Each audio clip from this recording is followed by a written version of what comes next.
all about alliteration, unlocking the power of poetic phrasing. Hello everyone, and welcome to our English language learning series. Today, we're diving into a fascinating aspect of the English language, alliteration. This poetic device is not just about fancy language. It's a tool that can make your speech and writing more impactful and memorable. So, let's explore alliteration together. Alliteration is a stylistic literary device that involves the repetition of the same initial consonant sounds in a series of words.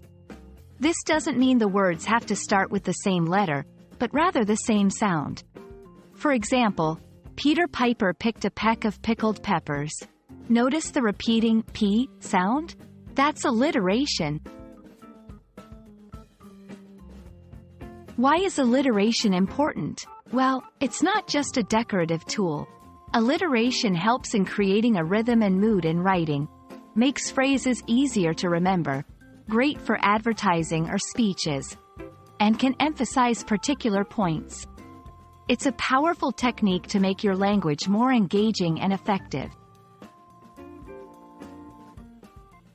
Alliteration isn't just for poets and authors.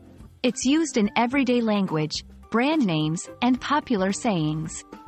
Consider brands like Coca-Cola or Dunkin' Donuts, or sayings like busy as a bee. These are all examples of alliteration in daily life. Literature, from Shakespeare to modern poetry, is filled with alliterative phrases that enhance the reading experience. Creating alliteration is simple. Choose words that have the same starting sounds and use them close together in a sentence. Remember, it's about the sound, not just the letter. For example, fancy and phantom both start with an F sound, so they work together alliteratively. We hope this video has given you a better understanding of alliteration and how you can use it in your English language journey. Whether you're writing a poem, giving a speech, or just playing with words, alliteration can add that special touch to your language.